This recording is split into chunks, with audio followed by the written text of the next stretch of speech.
Hi, I'm Alan Burnell. I'm an adopted person and co-founder of Family Futures.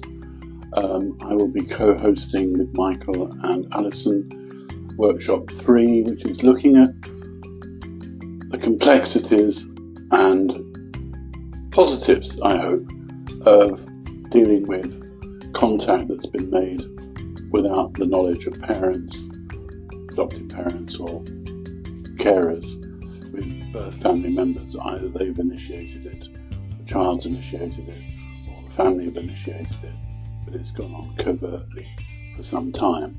I've been involved in several of cases where this has been the case, and though it's often seen as a sort of disaster, I can see that there are benefits in it, because I think this sort of contact suggests that the child's got unrequited needs for knowledge and information about their birth family. And birth family have also got unrequited needs about knowledge about their child. So I do see it as an opportunity for all these issues of unmet needs to be addressed by all parties, for all parties.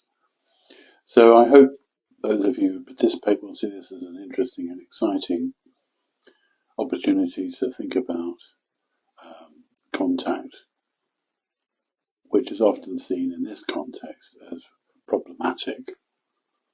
I would like to think it's problematic, but has possibilities.